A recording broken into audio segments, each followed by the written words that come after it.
At the far end of Clark Street, at a crossroads drowned in the gray rain of a bitterly cold October afternoon in Chicago, a ruthless Mafia kingpin slammed his palm against the steering wheel of his Mercedes, the hard crack of plastic striking skin echoing through the suffocating silence inside the car.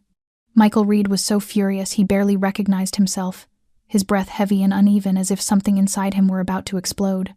He had just received word that someone within his organization had betrayed him, and in his world, betrayal always meant blood.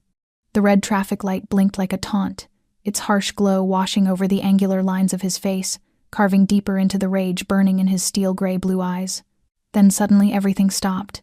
The fury, the static hum of the radio, the relentless tapping of rain on the windshield like a funeral drum, all of it dissolved in a single suspended moment.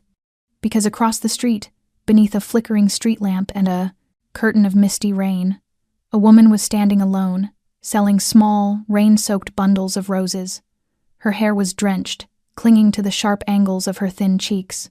The light touched her face, a face weary and worn, and Michael recognized her instantly. She was not a stranger. She was Elena, his wife, the woman he had buried 3 years earlier after a mysterious car fire that left him hollowed out and half feral with grief. And now she stood there, alive, holding a child in her arms. A little boy with soft curls and eyes so familiar they chilled him to the bone. His own eyes. Michael's entire world collapsed in silence. Every truth he had forced himself to bury, every ghost he had convinced himself was gone, rose from the dead, and he knew that the empire he had built with blood and brutality now stood on the edge of ruin. Not because of a coup, not because of the police or an enemy syndicate, but because of a love that had never truly died. The rain fell harder, as if the sky itself trembled at what was about to unfold.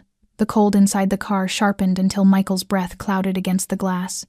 He stared at her through the rain, the red light reflecting in his eyes and cutting into him like a blade. He did not believe in ghosts or demons, but now he was staring at a ghost from his past made of flesh and bone, holding the son he had never known existed. His chest tightened, squeezing the air from his lungs until he could barely breathe. All he could hear was the rain and the frantic thud of his own pulse. Elena did not see him. She bent down to smooth the child's hair, whispered something into his ear, then lifted her head again, offering another rose to a passing stranger. Her movements were still gentle, still unmistakably hers, but her shoulders were thinner, her eyes stripped of the fire they once held. She had been running. That much was clear. But from whom? From him, or from something darker in the shadows of the world he ruled. Michael could not move, could not lift a hand. Every muscle in his body had turned to stone. He wanted to throw open the car door, run across the street, pull her into his arms, and demand answers to the 100 questions roaring through his mind, but he stayed frozen.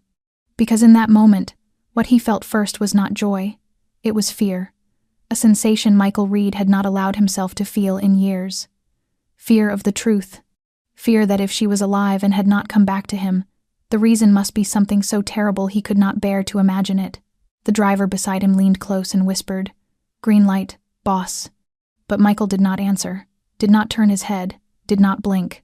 His gaze clung to the woman across the street, as if closing his eyes would make her vanish again. And then, in a voice hoarse with anger, pain, and something deeper than despair, he spoke a single word: drive. The car moved forward, slicing through the rain, leaving behind the intersection and the fragile image of a woman with a basket of soaked roses and a child with his unmistakable eyes. Michael Reed sat rigid in the back seat, his hand still gripping the door handle as if letting go would send him running back into the storm, shouting her name. But he did not.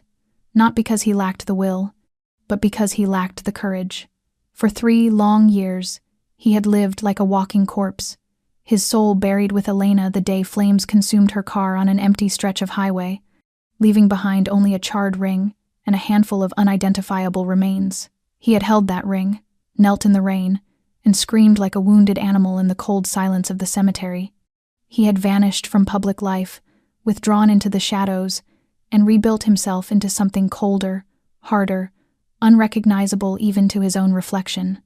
No longer the man who knew how to laugh, to hope, to love, only the ruthless sovereign of Chicago's underworld. But now, with a single glimpse through the rain, everything he had, believed to be true, began to fracture. Elena was alive, and she had a child who, if he was not mistaken, could not be older than 5. Michael closed his eyes, trying to smother the storm rising in his chest. Impossible. This was impossible. Either the world had gone mad, or he had lived for years inside a lie crafted with frightening precision. The driver, silent for most of the ride, glanced nervously into the rearview mirror but said nothing. He was used to his boss's unpredictable rages, but this silence unsettled him. Michael slowly opened his eyes. Outside, the city blurred into an abstract painting behind sheets of rain. His voice came out low and rasped. "Where is Ethan?" The driver hesitated before answering. "At the office. Want me to call him?"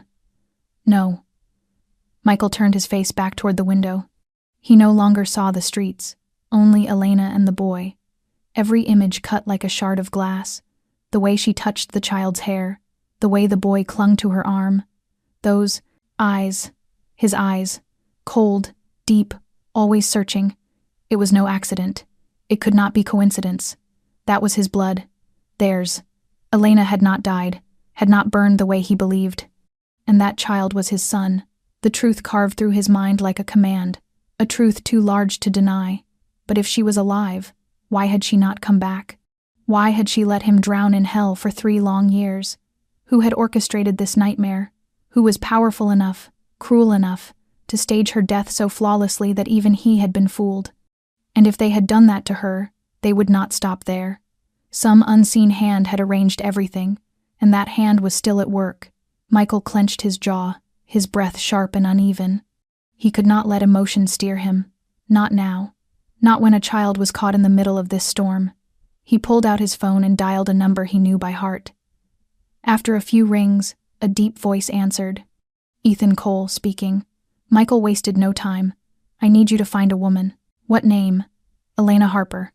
Ethan went silent for a single beat, enough for Michael to sense it.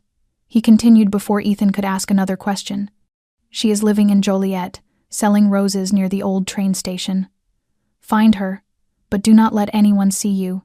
Do not approach her. Only watch." "Understood," Ethan replied quickly, clear. "Is something wrong, Michael?" Michael ended the call without a response. He leaned back, eyes closed, his breathing heavy and weighted like iron.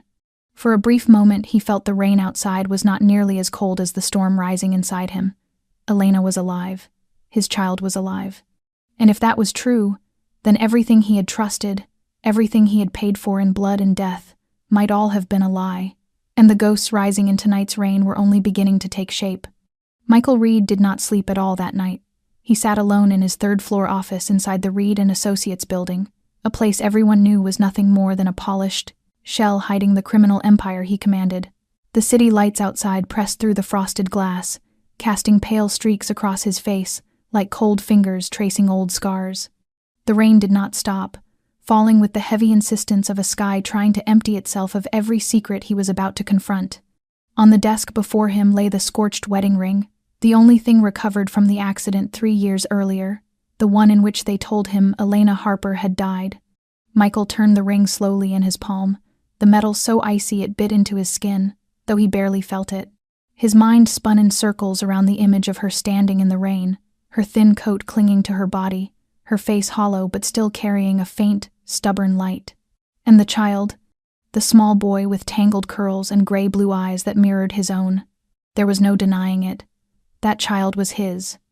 He knew it by instinct, by blood surging loud and hot in his veins. Those eyes did not lie, he remembered. The days when Elena was still alive, when they were still husband and wife, when every morning she made him coffee and sat on the balcony reading while sunlight turned her reddish-brown hair into a soft halo.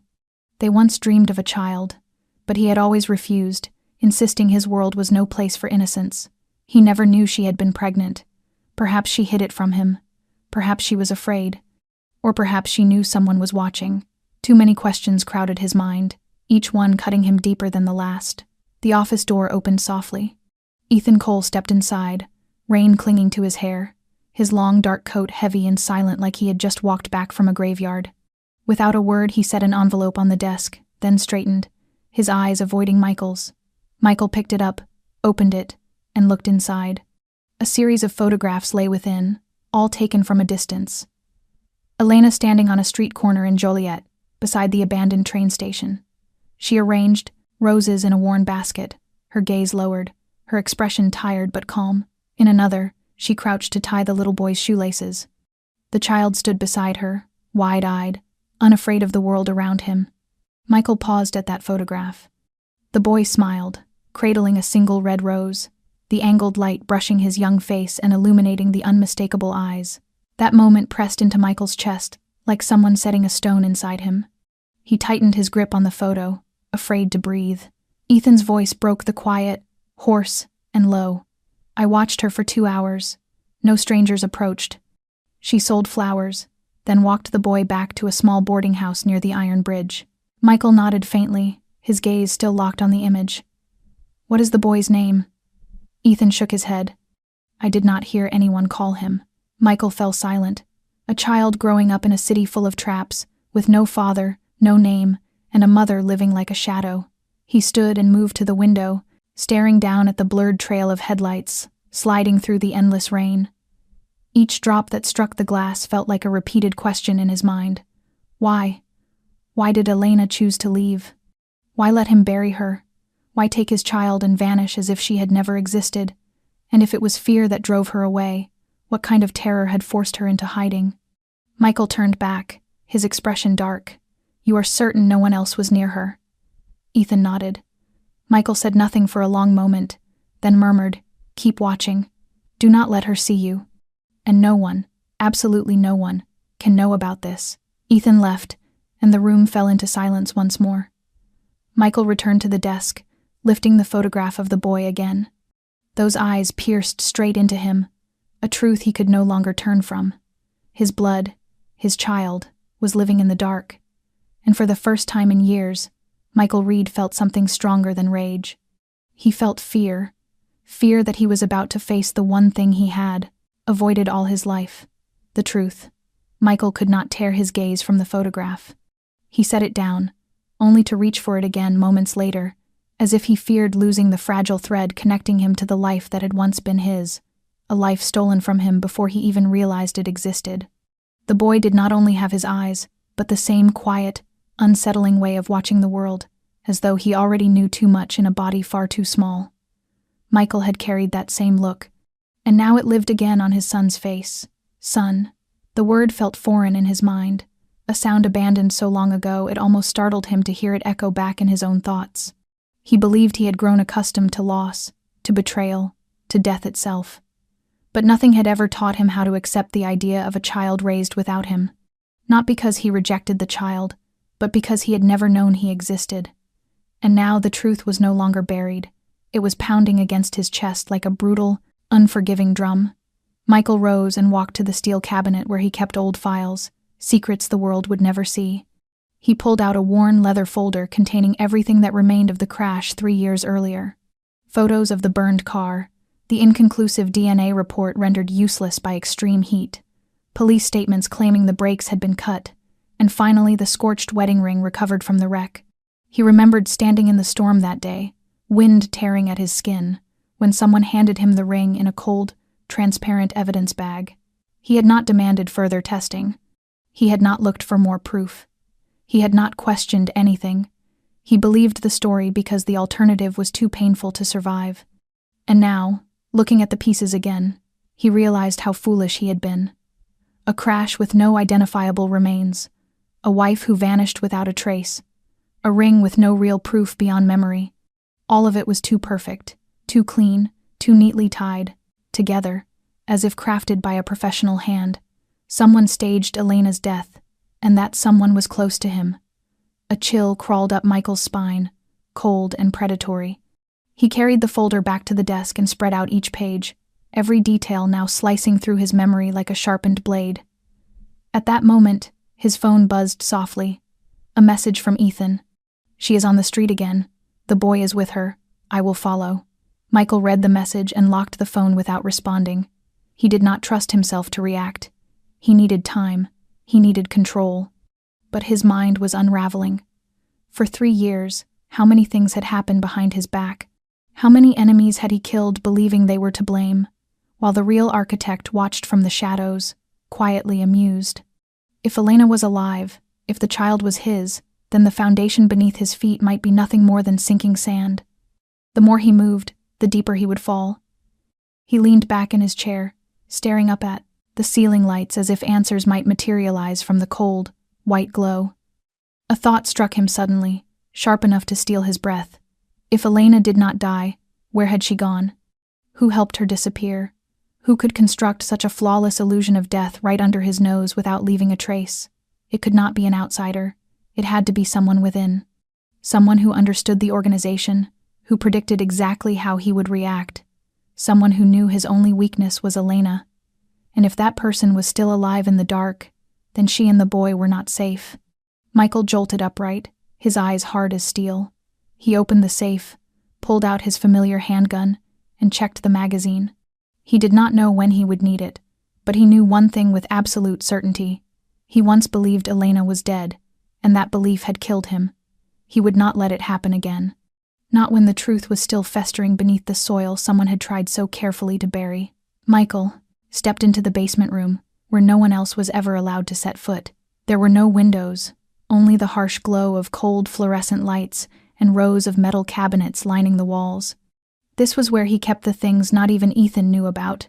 Not money, not weapons, files, forgotten pieces of a puzzle, handwritten notes from the days when his foster father was still alive, names, amounts of money, transactions that, if they ever fell into the wrong hands, would blow his entire world apart. He searched the third drawer up from the bottom and found an old black leather notebook. The cover was smooth from wear, the edges frayed as if it had been touched thousands of times.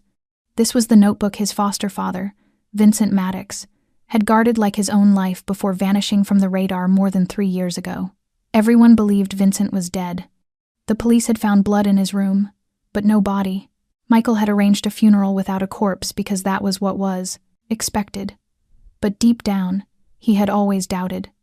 Vincent had never been the kind of man who went down easily, and now that he had seen Elena alive, every assumption about death felt like part of a cruel joke.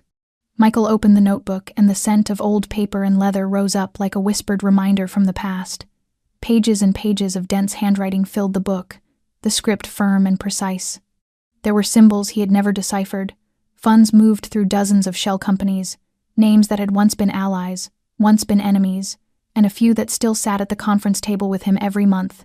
What made him stop was a small note, written in red ink, hurried and less controlled than the rest. Harper, it must not be allowed to return. Beside the line was a mark of 3 slashes, Vincent's private symbol for an absolute order. Harper, Elena, her name was in the book, in Vincent's list, and that line was not a warning. It was a sentence. Michael's throat went dry. Below the words was a date, marked as 1 week before the accident, so it had not been random, not an accident. Vincent had given an order, and someone had carried it out. That someone could only have been a trusted insider, someone close enough to know where Elena would go, what she would do. Ethan. The name flashed through Michael's mind faster than thought, but he could not be sure. Ethan was the only one who had stayed when every other trusted man had either betrayed him or been eliminated. Ethan was the one who had saved his life in El Paso, the one who had watched his back in negotiations with the Russians. But Ethan was also the man who knew Elena well, who knew every corner of the system. And he had once been the only person Michael allowed free access to this basement archive when Vincent was still alive. Michael closed the notebook, his gaze fixed on the red ink as if it might reveal the rest of the truth. 1 week before the accident. 1 week before Elena disappeared. If Vincent had ordered her elimination, then why? Because she knew something. Because she had seen something she was never meant to see.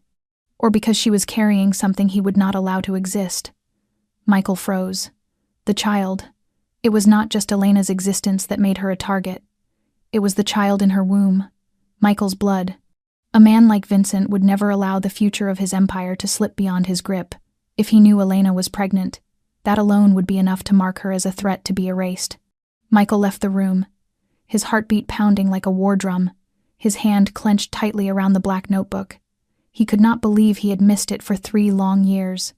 That in his own empire, under his own watch, The woman he loved and the child he had never held had been placed on a list of those who had to die. And now he knew. He knew who had signed that sentence. He just did not yet know who held the knife, but he would find out. And when the truth was dragged up from the cold ground, whoever had buried it would be the one forced to fill their own grave. Michael did not return to the office. Instead, he drove straight south, following the old route out of the city to a bar tucked away in the forgotten streets of Chicago. He did not turn on the car's interior lights, letting the darkness swallow the jagged thoughts stabbing at his mind. In his hand, the black notebook lay like a curse, every page heavy as stone, pressing down on his chest with a fury he had never known. He had lived his whole life in the shadows, but never imagined that what he had protected would turn and stab him in the heart. He needed answers, not from documents, not from hurried notes left behind by a man presumed dead. He needed the truth from the mouth of someone still breathing, the one person who might have known Elena was alive and kept that secret. Ethan Cole was sitting alone in the corner of the bar, a glass of bourbon in his hand, the warm yellow light stretching his broad back into a long, tired shadow. He did not look surprised when Michael walked in. He simply lifted his eyes, gave a small nod, as if he had always known this moment would come. Michael said nothing at first. He pulled out the chair opposite him, sat down, and placed the black notebook on the table between them. Ethan looked at it without touching it, but a small muscle in his face twitched. Michael's voice came out low and cold as stone.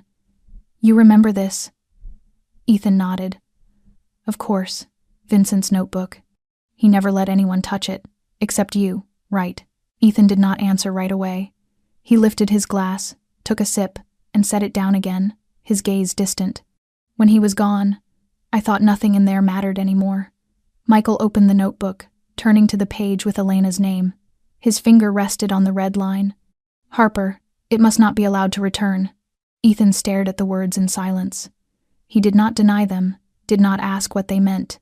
The quiet weighed more than any confession. Michael leaned forward, his eyes sharp and unforgiving. "Why?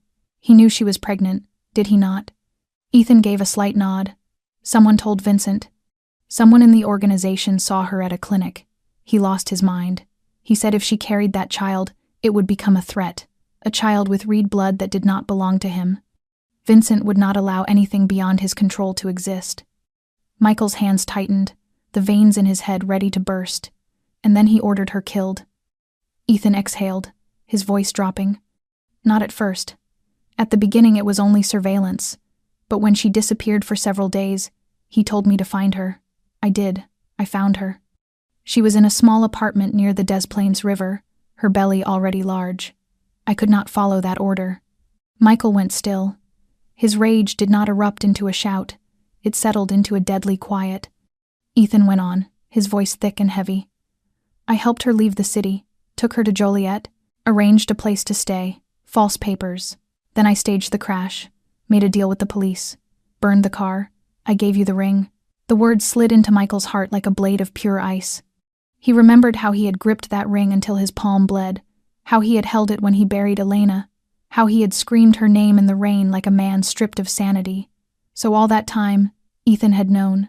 He watched Michael sink into the abyss, watched the torment eat away what was left of his humanity, and stayed silent. Michael stared at Ethan, his voice ragged but sharp as a knife. "Why did you not tell me?" Ethan met his gaze. "Because if you knew, you would have gone after her. And if you found her, others would find her too. I could not protect all three of you. I could only keep her and the child alive." Michael did not blink. He did not tremble. But inside, something was splintering apart. He did not know what was worse, that Ethan had betrayed his trust, or that he had done it to preserve the lives of the people Michael loved. And deep in Ethan's eyes there was no plea, no excuse, no visible regret, only a tiredness that had been there for a very long time. Michael rose from his chair without another word. He left the notebook on the table and walked out of the bar, leaving behind a man who had chosen to carry the burden of all three of them. But as he stepped into the night, he knew one thing. Whatever the reasons, whatever the sacrifice, none of it mattered anymore, because now Elena was no longer safe. And if someone knew she was alive, then the child no longer had much time. The car moved through the night, its engine blending with the cold wind whistling through the narrow alleys of Joliet. Michael drove without direction, yet deep inside he knew exactly where he was going. The small rented room at the end of the riverfront street, the one Ethan had mentioned. A place with no name on the underworld map. A place meant to be safe, though for Dudley, Michael, nothing in this world felt safe anymore. He did not call ahead, did not warn anyone, did not pause to weigh right from wrong. In his mind there were only two things left: Elena and the child. The only things in existence he could not allow himself to lose again. When he reached the mouth of the alley, he turned off the headlights, stepped out with his gun concealed at his side, his gaze drawn tight like wire. He cut across an empty lot where an industrial plant once stood, now nothing more than broken walls stained by time. The streetlight flickered weakly overhead. The rain had stopped, but moisture hung thick in the air, making the night feel heavy and close.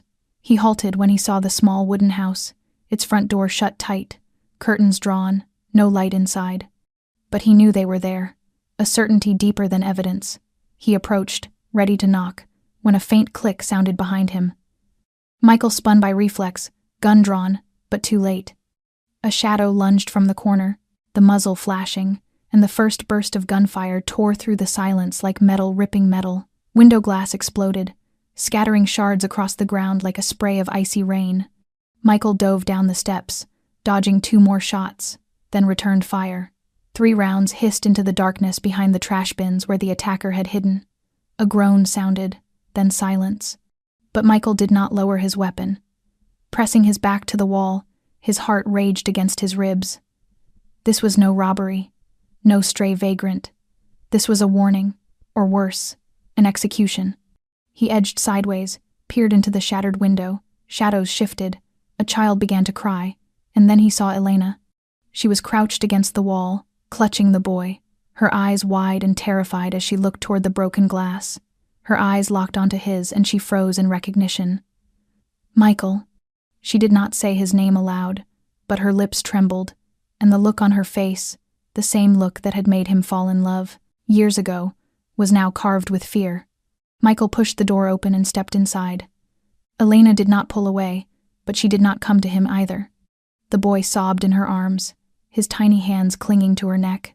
Michael lowered his gun, his voice dropping, the gunfire gone, the fury gone, leaving only a trembling father standing before the one sacred thing he had ever been given in this life. "Are you and the boy hurt?" Elena shook her head, her lips dry and pale. "They came just now." "I could not do anything." Michael moved closer and knelt before them. The boy looked at him through tears, startled but not turning away. Those eyes stabbed into Michael again, making it hard to breathe. He touched the child's small shoulder, his voice shaking. "What is his name?" Elena swallowed hard and whispered, "Jacob." Michael pressed his lips together, pain and tenderness twisting inside him until it hurt to stand. "You should have told me." Elena shook her head, tears spilling over. "I was going to, but they knew. They watched me. If I reached out to you, you would have died. I believed that." Michael bowed his head. She had chosen to lose him in order to save him, and now she was the one hunted. He glanced around the room. A bullet lodged in the window frame, a shard of glass lying near Jacob's foot. No one would be safe here another minute. Michael stood, grabbed his gun. "We have to leave. Now. I have a safe place." Elena lifted Jacob into her arms and rose, but before leaving she looked straight into Michael's eyes.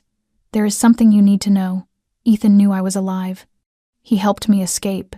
He staged the accident. He hid everything from you." Michael stood still, not from shock, but from confirmation. He had already known, but hearing it from her felt like someone hammering nails through the coffin of trust. He said nothing, only nodded. Then he opened the door and led them out. The night swallowed the 3 of them as they slipped away from the house marked by blood and broken glass. But Michael knew this was only the first shot. The real war waited ahead.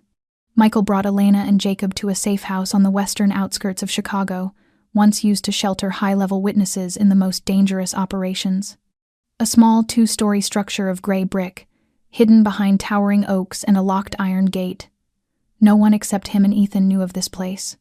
But now even Ethan's name felt like a quiet blade lodged beneath Michael's ribs. He drove without speaking, his grip on the wheel white and shaking, his jaw clenched as fury built inside him with every mile. Elena held Jacob in the back seat, soothing him, her gaze flickering toward Michael through the rearview mirror. She said nothing, because she knew Michael Reed's anger was a storm. But this was no longer the anger of a crime lord betrayed. This was the fury of a father who had watched his son nearly die at the hands of people who once called him family. When they were inside, Michael gestured for Elena to lock the doors, draw the curtains, and stay upstairs with Jacob. He walked straight into the small weapons room behind the kitchen. His hand slid over guns, knives, magazines, and with each weapon he touched, Vincent Maddox's face rose in his memory, along with the red ink sentence in the notebook. Harper, it must not be allowed to return. It had been 3 years since Vincent vanished from the map, leaving Michael to inherit the empire, the blood-soaked kingdom, the unfinished business. But now Michael saw the truth. Vincent had not disappeared. He had retreated, manipulating everything from the shadows. Elena alive, Jacob nearly killed, and Ethan knowing all of it, yet staying silent. This was no private secret. This was a declaration of war. Michael pulled out his familiar Glock, loaded it, tucked it into the holster beneath his jacket, and returned to the living room. Elena stood at the foot of the stairs, her expression a mixture of fear and resolve. "Where are you going?" Michael paused, his voice low and cold. "To find the ones who pointed guns at my child." Elena stepped forward and touched his arm. "Do not do anything reckless. They are still watching." Michael clenched his jaw. "I do not care. If they want a war, I will show them what destruction looks like." He had forgiven long enough, stayed silent long enough. But from the moment Jacob cried in his mother's arms, and Michael's own blood boiled inside him, he knew the role of a kingpin no longer mattered. He was a father, and no one had the right to touch what was his. He pulled out his phone and dialed a number he had not used in more than 3 years. A deep male voice answered after several rings, worn rough like old whiskey and smoke. Michael spoke plainly. "I need you to summon the classic unit. Meet me in 1 hour at Warehouse 5. Tell no one." The voice did not ask why, only replied, "Understood." Michael hung up and turned to Elena. "Stay here with our son. No one will find you, I promise." Elena held his gaze for a long moment, then nodded softly. When Michael stepped outside, rain began to fall again, each drop heavy as metal against the hood of the car. He was no longer the man who had stood alone in an office mourning a death that never happened. He was a father reborn the moment he saw his son's face. And he would not stop until the ones who dared touch his family were brought to their knees, begging for mercy. Blood would be met with blood, and this time there would be no negotiations.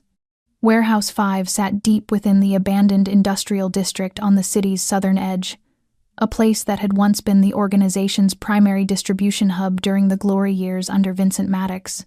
Now it resembled a mausoleum more than a headquarters, coated in the dust of time and the long, heavy silence of things left behind.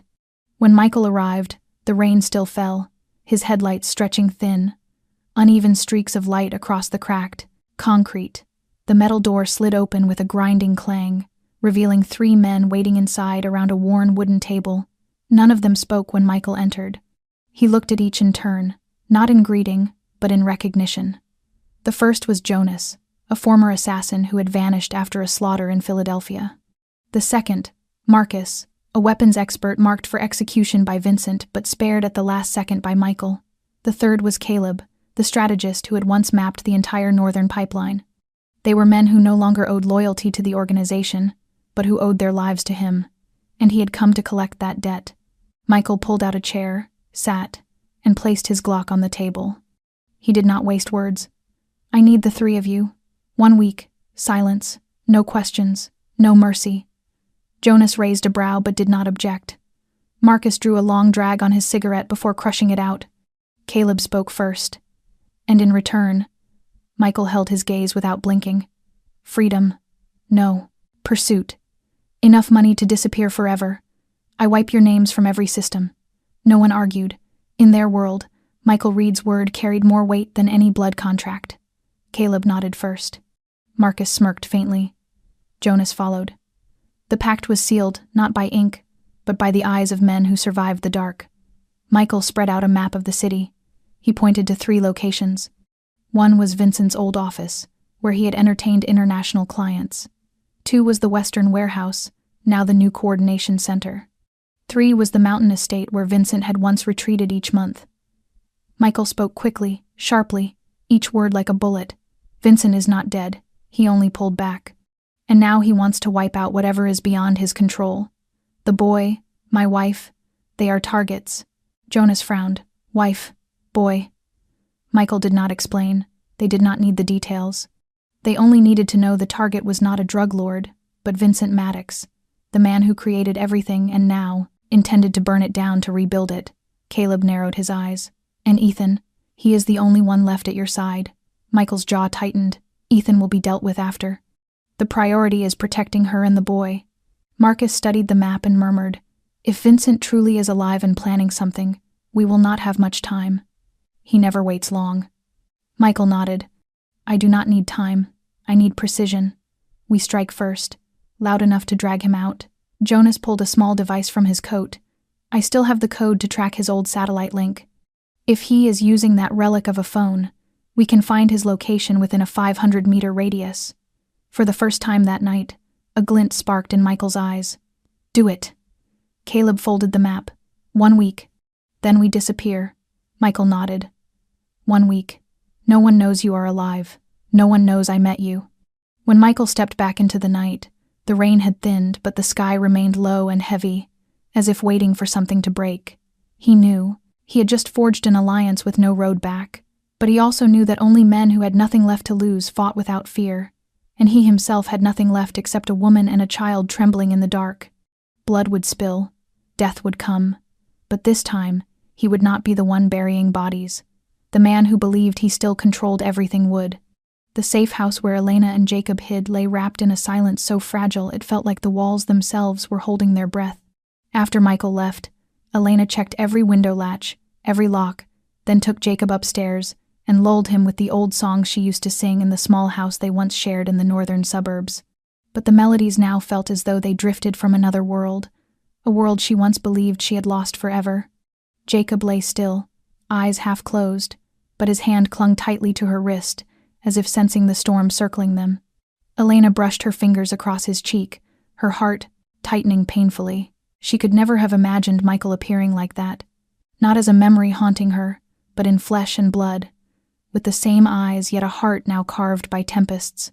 She had not expected him to find her on the very night she needed to stay hidden the most, and she never imagined the life she had protected for so many years would now stand at the brink of being erased by the very past she had loved and sacrificed for. In the kitchen, she wiped away the last faint drops of rainwater on the floor from the night before. The shards of glass from the attack remained etched into her mind. The gunshots, Michael's sharp breaths, Jacob's silent scream. She had believed that leaving that world behind would keep her son safe. But Vincent Maddox never let anyone leave. He never forgot, and he certainly never forgave. She remembered the night Ethan came to her. He had not hesitated. He had simply looked her in the eye and said, "You must disappear. For the child. For the child." Michael. Elena had believed him. He had helped her. But knowing now that Michael had been kept in the dark, that Ethan chose silence over truth, filled her with a quiet, cutting bitterness. He had stolen Michael's chance to be a father. And now, as everything unraveled, Ethan was the one she feared she could no longer trust. The kitchen light flickered once, then steadied. Elena startled. Instincts she thought had died roaring back to life. She checked the window again. Outside, the night was damp and restless, rain tapping the roof in heavy, uneven beats like a suffocating heart. Then she saw it. In the small backyard, something did not belong. A bouquet of red roses. Lying in the grass, no footsteps, no voice, no shadow. Just the roses, as if they had grown out of the earth itself. Elena opened the back door and stepped out, her gaze fixed on the bouquet. The night wind chilled her skin, tossing her hair across her face, but she did not brush it away. Barefoot, she crossed the damp grass.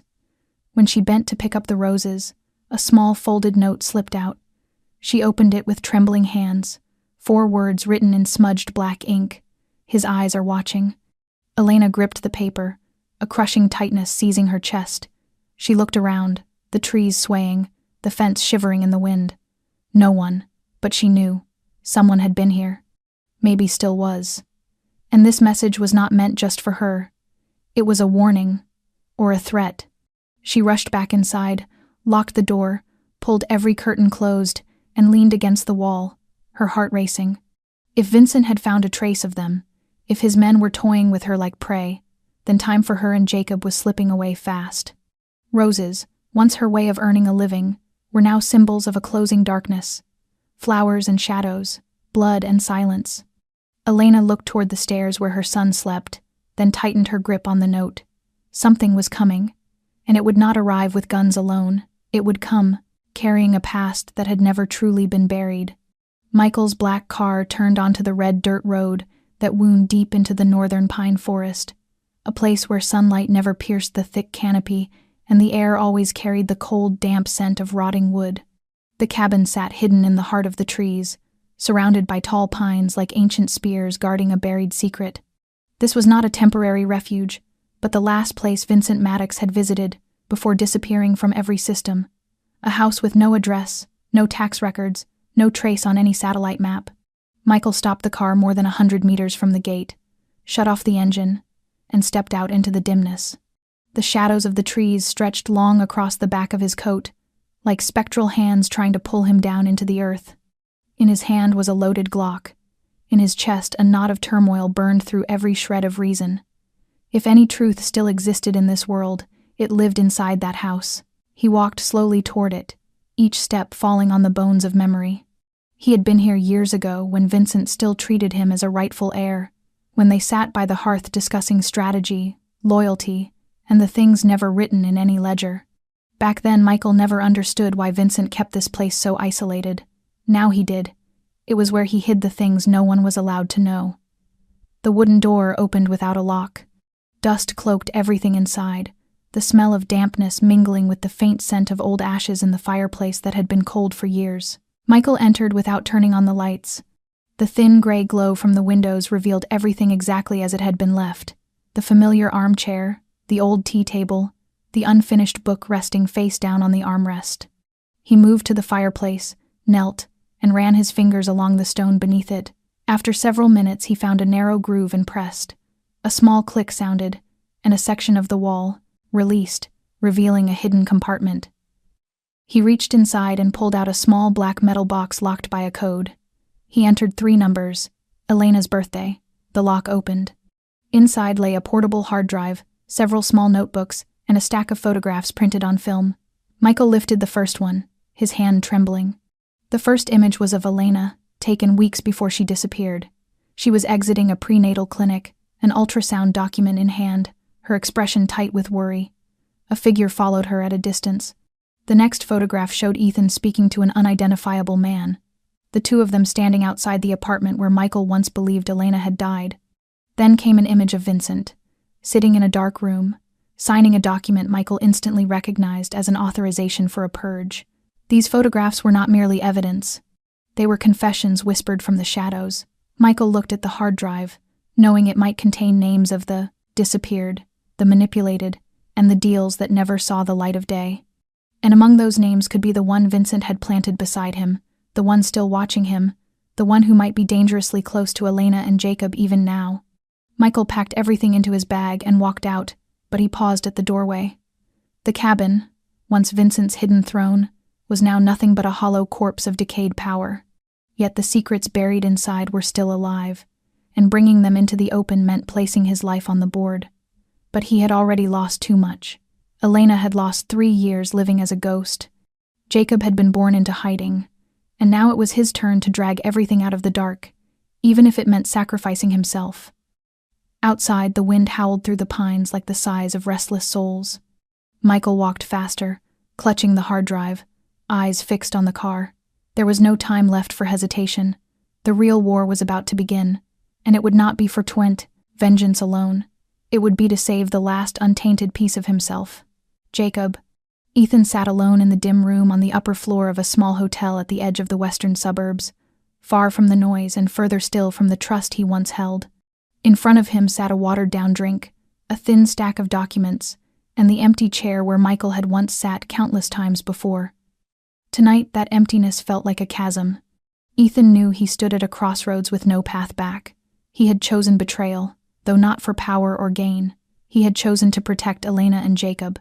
but he had never imagined Michael would uncover everything. The look Michael gave him the last time they met haunted him still, a blade that did not slash clean, but carved deeper with every passing hour. Ethan had believed he could withstand that look, believed silence was the only way to keep all three of them alive. But now he no longer knew what was right. From his inner pocket he drew a small USB and set it beside the glass. It was a copy of the hard drive Vincent kept in the forest cabin, the original now in Michael's hands. Ethan had been ordered to destroy all data if Vincent ever fell, but he had hidden it instead. Not out of betrayal, but because his conscience had not died completely. Inside were records of black market dealings, lists of embedded operatives, and, most importantly, a plan called Reconstruction, a strategic purge of every person ever connected to Vincent but no longer loyal, including Michael. Ethan knew that now he either gave this USB to Michael or let himself be swallowed forever by Vincent's machinery until no trace of him remained. But he also knew that if he handed it over, blood would spill. Not only that of enemies, possibly his own, possibly Elena's, possibly the child's. His phone vibrated softly, cutting through the silence. A message from an unknown number. Only 2 words. It's time. Ethan stared at the screen for a long moment before turning it off. He stood, slipped the USB into his coat, and left the room without looking back. Below, a black SUV waited, the driver wearing dark glasses despite the night. He said nothing when Ethan climbed in. They drove through the empty streets like ghosts, searching for one another in the dark. When they reached the meeting point, Ethan realized he stood before the final choice of his life. The safe house where Michael sheltered Elena and Jacob sat quietly among the trees, its lights glowing faintly as though the house itself breathed carefully measured breaths. Ethan did not knock. He stood in the rain, gripping the USB, staring up at the window where Jacob's room cast a dim light. A strong wind tore at his coat, but he did not move. His life spread out before him like a chessboard where every piece had already been placed. Either he walked inside and did the right thing, or turned away and lived as a hollow shadow until the end. The door opened before he touched it. Michael stood there, eyes deep and unreadable, no weapon in hand but the look he carried sharper than steel. Ethan said nothing. He simply held out the USB. Michael did not take it immediately. He studied Ethan for a long, heavy moment, then nodded once. Not forgiveness, simply the acknowledgement that, though far too late, Ethan had still chosen the side of light. And sometimes, that alone was enough to begin the final act. The living room glowed under a pool of soft amber light, each shadow stretching long across the walls like old wounds that had never fully healed. Michael sat across from Ethan, his gaze fixed on the man who had once been his brother, the only person he had trusted down to the bone. Between them rested a wooden table, and on it the USB lay motionless like an explosive device waiting to be triggered. Elena was not in the room. She had taken Jacob upstairs the moment she glimpsed Ethan's face at the door, and perhaps her heart, too, was not yet ready to confront the man who had locked away the truth for 3 long years. Michael did not immediately open the files. He sat still, his hand loosely wrapped around a cup of cold coffee, his eyes pinning Ethan as if searching for something hidden beneath that calm exterior. Ethan remained motionless, his fingers interlaced tightly on his lap, his gaze lowered to the floor, though the slow, deliberate rise and fall of his breath betrayed the storm churning inside him. At last Michael spoke, his voice low, quiet, yet heavy with the weight of stolen years. Why? Just one word. Nothing more. Ethan lifted his head, his eyes rimmed with red not from tears but from years of silence pressing against him. He met Michael's gaze without flinching, and when he finally spoke, his voice was a hoarse rasp scraped raw by guilt. Because I owed you. I owed my life. I owed your trust. And because I did not have the courage to make the right choice. He paused, exhaled shakily, then continued. When Vincent gave the order, I thought I could stop him. Thought that hiding Elena would make everything quiet again. But I underestimated him. I underestimated the shadow he cast. And I overestimated myself. I believed I could keep everything under control. But the moment you found out, I knew I had run out of roads. Michael tightened his grip around the coffee cup, the faint burn in his palm, the only thing anchoring him against the fury simmering just beneath the surface. He waited. He knew the worst part of the confession was still coming. Ethan rubbed his forehead, his voice dropping lower. I met Vincent again. 3 months ago. He is not dead. He never was. He only withdrew to wait. I thought he was gone for good. But no. He came back with a plan clearer, sharper, and more brutal than ever. I do not know when he started watching Elena, but he knew about Jacob, and he gave me 2 choices. 1. Help him erase every loose end, including you, so I could return as his second in command. 2. Die. Michael stared at him, a slow constriction tightening in his chest. And what did you choose? Ethan let out a hollow laugh, bitter as ash. I chose to hesitate. I pretended to cooperate but stalled for time. I could not betray you again. I could not betray the boy. And once I realized that, I started gathering evidence. I went to the cabin in the woods where he used to stay. I copied the hard drive. I knew that only when you knew everything, every truth, every lie, would you be able to protect Elena and Jacob. But I also knew that by doing that, I was choosing a side. And now, I have nowhere left to return to. Michael rose slowly and walked to the window, staring out at the garden where Elena had once found a bouquet of roses lying in the dark. His voice came out without him turning. "Where is Vincent?" Ethan answered, with the resigned calm of a man prepared for whatever would follow. "He is in Pennsylvania, in an estate rebuilt over the old underground system. No one goes in or out without biometric codes. He is waiting, only for a signal from me to ignite the entire compound if he senses a threat to his secrets. And to him, Elena and Jacob are the greatest threat." Michael turned, and in his eyes was no longer the anguish of a betrayed man, but the cold, steady fire of someone who had seen the true shape of the devil. He walked to the table, picked up the USB, slipped it into his coat, then looked at Ethan for a long time. "There is no road back for you, but you can walk forward with me. This time, if you betray me again, I will not kill you. I will let Vincent do it, and you know exactly how he would." Ethan neither nodded nor shook his head. He simply stood, his expression not fearful but accepting, as someone who had already chosen his path. When the 2 men stepped out of the house, the night swallowed them not to hide them, not to erase them, but to illuminate their choices. And in Ethan's eyes, for the first time, burned a fierce resolve he himself had not known he possessed. Fire crackled in a night over an abandoned patch of land on the northern outskirts of the city, far from the center and from the electronic eyes of the organization. Michael, Ethan, and Caleb stood around the flames, each man quiet for a different reason. Smoke rose in twisting streams of gray, mingling with the wind's hiss and the dry rustle of leaves crushed beneath their boots.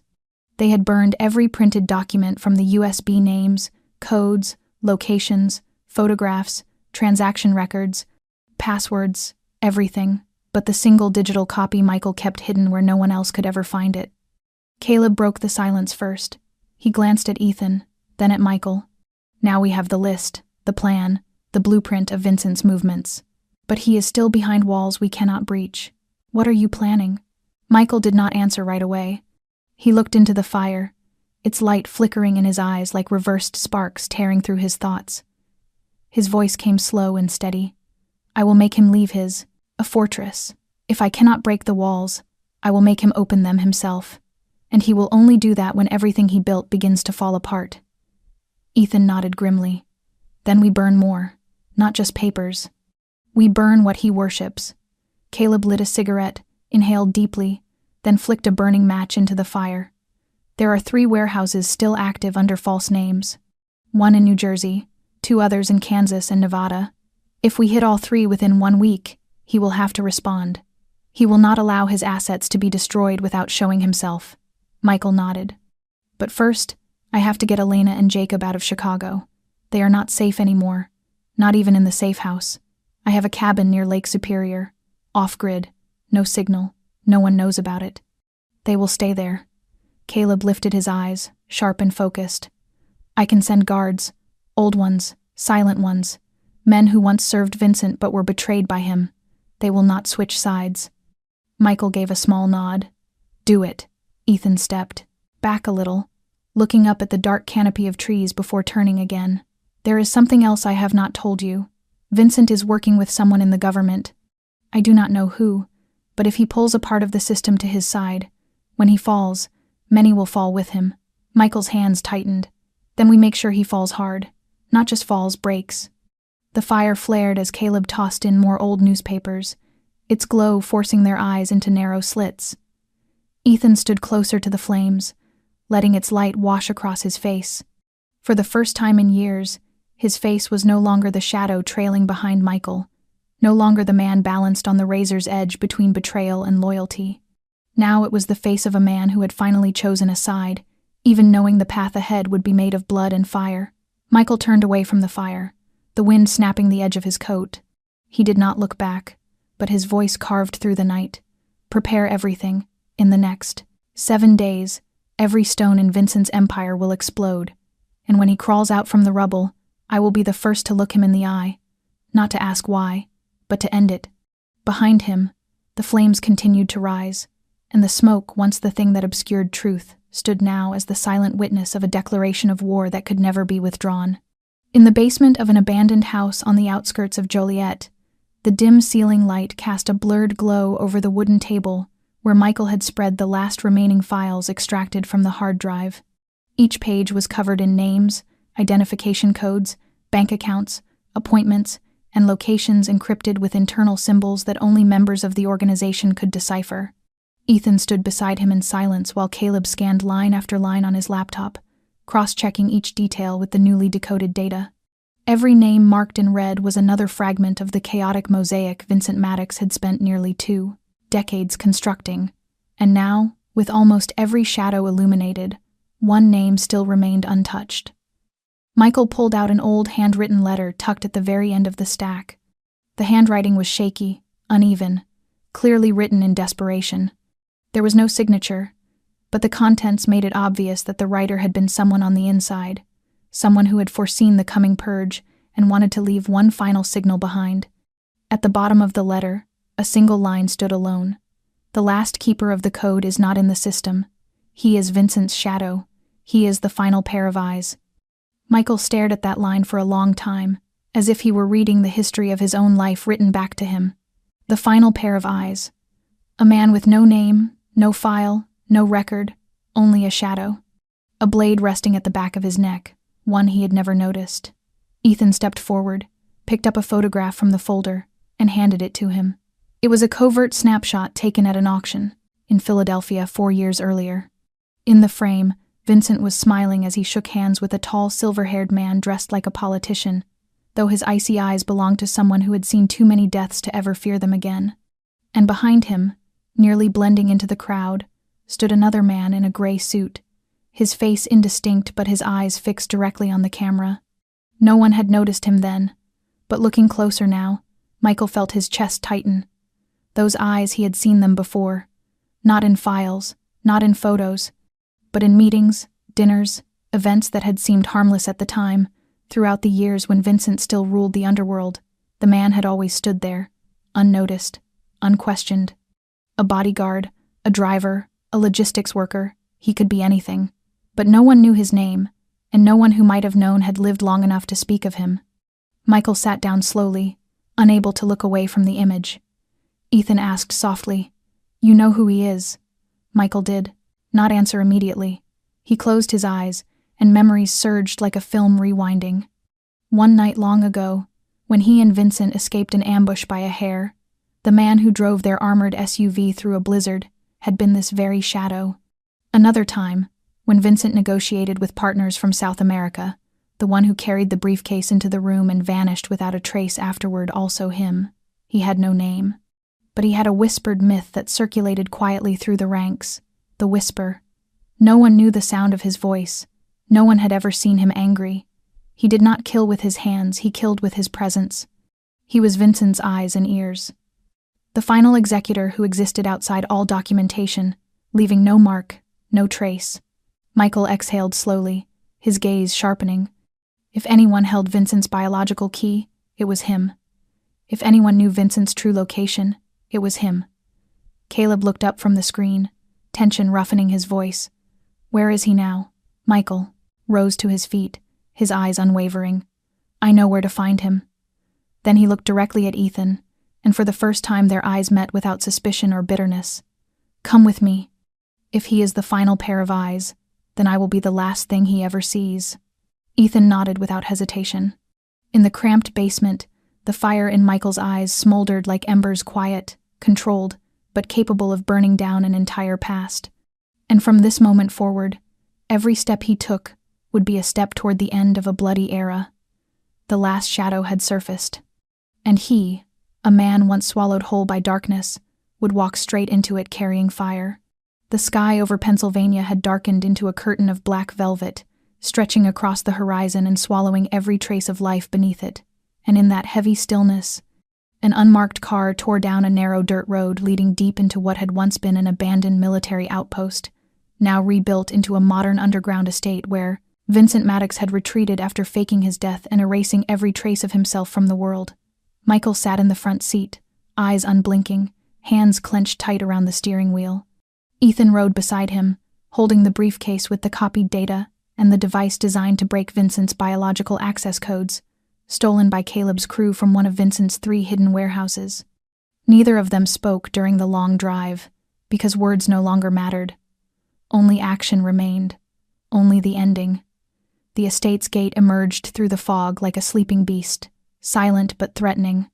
The automated identification system scanned the vehicle, responding to the forged signal they had prepared in advance, and within a few seconds, the heavy steel doors began to part, revealing the stone path descending into the underground structure. Michael guided the car forward, each passing yard weighing heavier on his breath as they neared the heart of the place where power and cruelty had once ruled unchallenged.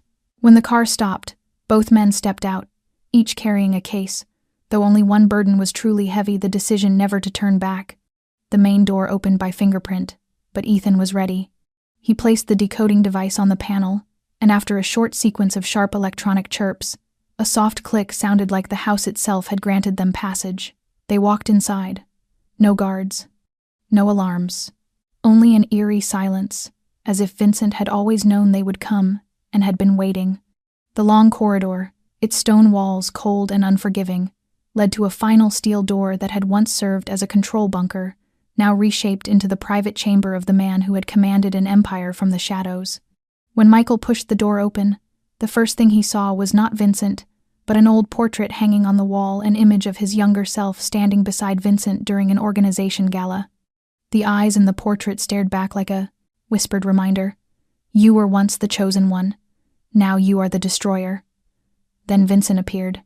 He did not step out of darkness. He had been sitting there all along, in the center of the room, like an aging king stripped of his throne, but still holding the gaze of a man who had made thousands bow before him. His hair was grayer now, but his eyes were bright, and his voice slithered across the stone floor like a serpent. You finally came. Michael did not draw his gun. He only stared at the man who had been a mentor, a father in everything but blood, the man who had shaped him, then tried to erase him. He asked, "Why?" Vincent shrugged. "Because you slipped out of my control. I thought you would be a better version of me, less ruthless, more calculating. But you grew something I could not allow. A heart. You let that woman ruin everything.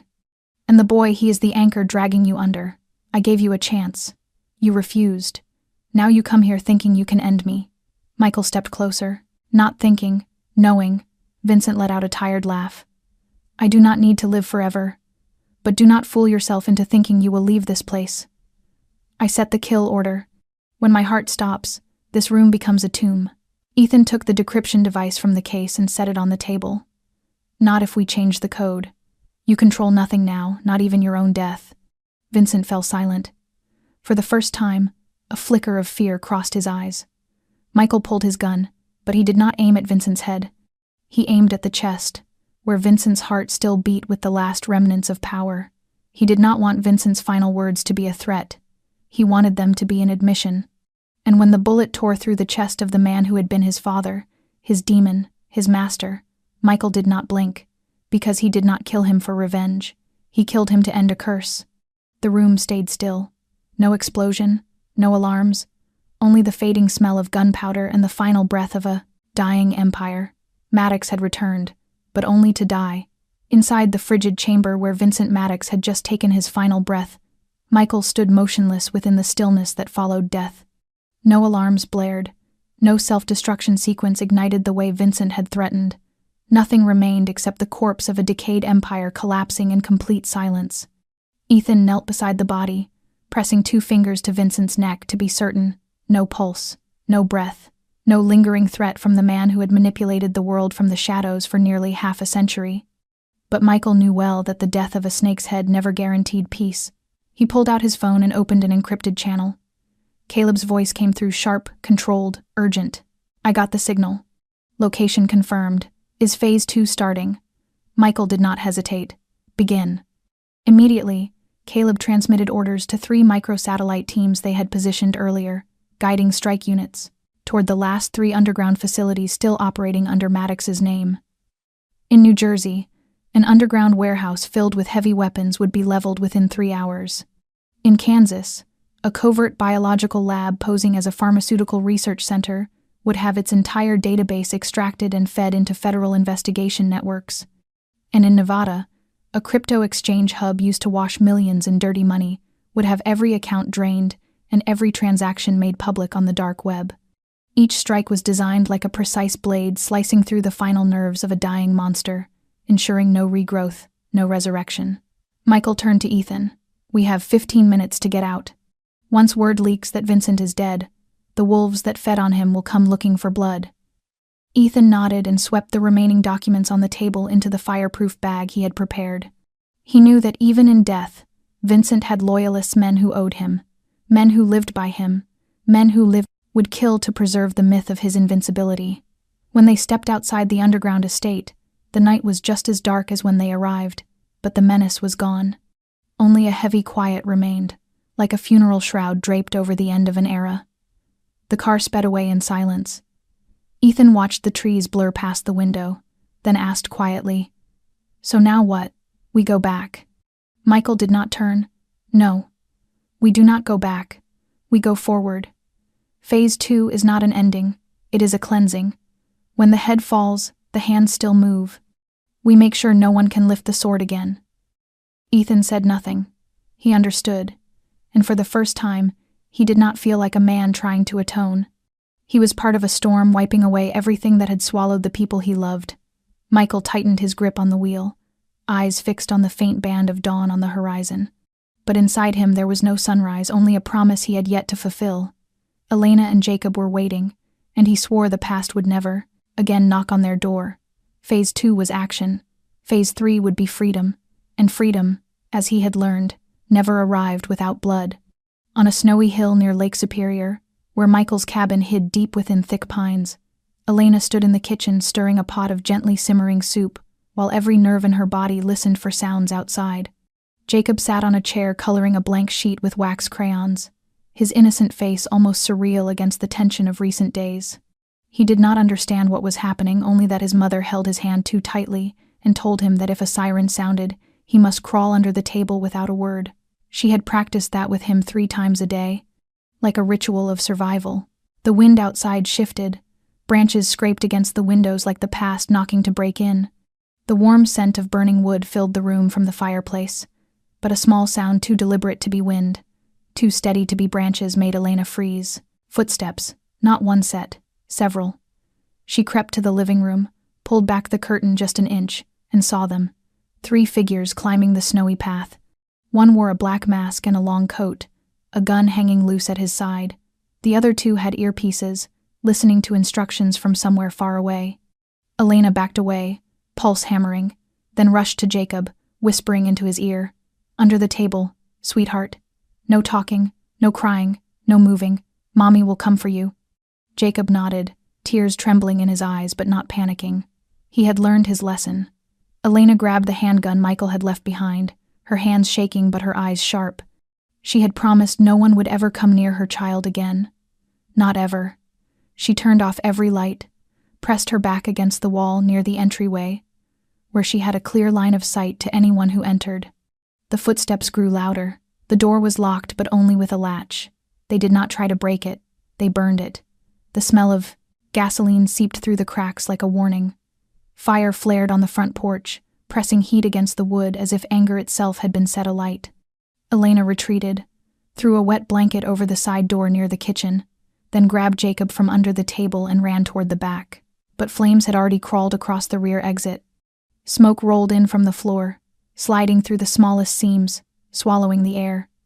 She coughed hard, eyes burning, but did not loosen her grip on her son. A sudden noise erupted from the basement. The hidden door behind the bookshelf swung open. Ethan appeared like a specter, his face streaked with mud and frost, a long gun in his hands. "Come with me, now. No questions." Elena simply nodded, clutching Jacob as she followed him down into the basement.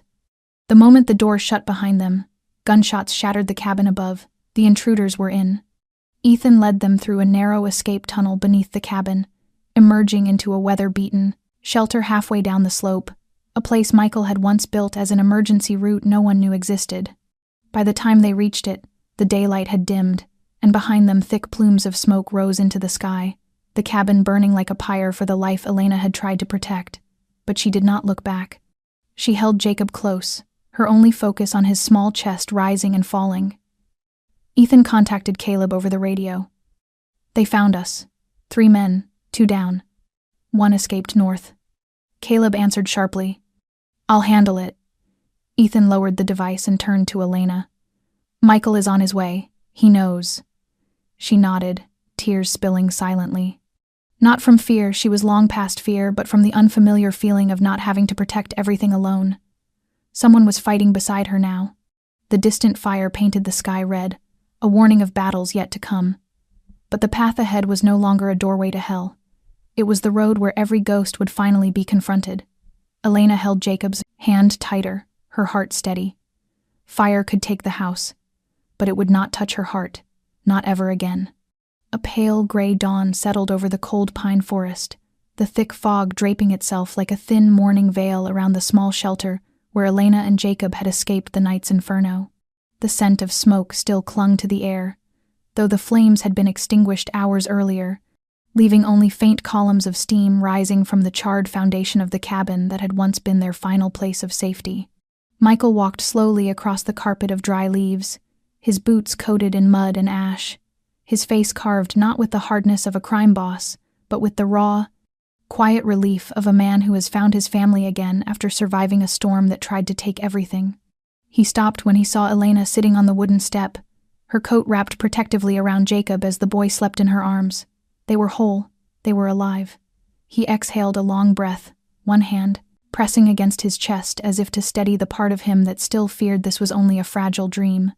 Elena lifted her gaze at the sound of his footsteps, and in that brief moment their eyes met and spoke everything words never could. She gently laid Jacob on the small bed inside, then stepped out and wrapped her arms around Michael, holding him in a long, trembling embrace. As though 3 years of loss and agony had finally melted away into a nightmare fading with the morning fog. There were no tears, no accusations, only silence after the storm, a silence so deep it felt as if the world had stopped to let them breathe again. Ethan stood a short distance away, leaning against a tree, his gaze fixed down the narrow path leading toward town. He did not interrupt their reunion. Some moments demanded the presence of shadows, not people. Caleb approached from behind, holding a wrinkled sheet of paper, the final fragment salvaged from Vincent's files, a handwritten ledger, detailing the last anonymous financial accounts of the organization. He handed it to Michael, his voice low. "This is all that's left, and it's the final lead. If you want to end everything, this is where you go." Michael scanned the page, folded it, and slipped it into his pocket. But he did not respond immediately. He turned toward Elena, meeting the steady gaze of a mother who had survived terror and refused to be broken by it. She nodded, understanding that his fight was not done. But this time, he would not walk into the fire alone. "We go together, no more being torn apart." Michael rested a hand on her shoulder, then looked to Ethan and Caleb. They nodded as well. Each of them knew the storm might have passed, but its debris still lurked beneath the ground, waiting to rise again. They had to uproot all of it, down to the final poisonous stem, so that no new Vincent could ever grow from the ashes. An hour later, the group left the shelter. Jacob was secured safely inside the small armored vehicle Caleb had prepared, his head resting against his mother's shoulder as he slept. The road ahead was silent. No one spoke. Only the sound of tires rolling over packed earth, wind whispering through tall pines, and the quiet breathing of people who understood they were approaching the final chapter.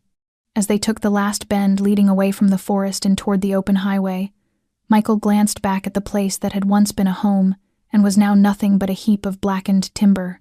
He felt no grief, because what mattered had survived: his family. In the quiet after the storm, something painfully real yet deeply alive stirred within him. A reminder that he was still human, still capable of choosing something other than violence, not vengeance, closure, final, unshakable closure. As the car merged onto the highway, a glowing green traffic light appeared at the intersection ahead. Michael sat behind the wheel with Elena beside him and Jacob asleep in the back seat. Ethan and Caleb followed close behind in the second car, keeping enough distance to respond to danger yet far enough to let the rare peace inside the lead vehicle remain untouched. No one spoke. They simply moved forward, leaving behind ashes, blood, and years of grief. The green light was more than a signal, it was a symbol. One path had ended, a new chapter had opened. No more Vincent. No more organization. Only people who had once been victims learning to live as survivors, and those who had once been lost choosing, finally, to walk with their own true steps. In the back seat of the second car, Ethan watched the horizon, his hand resting lightly on a worn notebook filled with shaky handwriting. He had lived long enough to understand that not everyone who betrays is destined to remain a villain forever. Some falter out of fear, out of love, out of weakness. What matters is whether they rise again, whether they dare face the shadows they created. And at the end of this story, perhaps you, the one listening, have known darkness in your own life. Perhaps you have lost someone, been betrayed, or fallen because of a wrong choice. But life always offers us a chance to begin again. Like Michael, like Elena, like Ethan. They are not perfect, but perfection was never what made them human. The lesson of this story does not lie in bullets or explosions or secrets burned into the light. It lies in the way people choose when there is nothing left to lose, whether to keep hurting one another or to find a way to heal together. And in the end, light will always appear if you have the courage to step through the darkness. How does this story make you feel? Have you ever lived a moment like Michael's, when the past chased you until you finally had to turn and face it? Share your thoughts in the comments. We truly want to hear the feelings that sit deep in your heart. And do not forget to subscribe, like, and share this video if the story spoke to you. Our channel will continue bringing you simple but emotional tales, memories that reach the quiet corners of the soul, and perhaps, somewhere in them, you may find pieces of yourself. Thank you for listening. We wish you and your loved ones good health, peaceful days, and a gentle, fulfilling life. Farewell, and see you in the next video.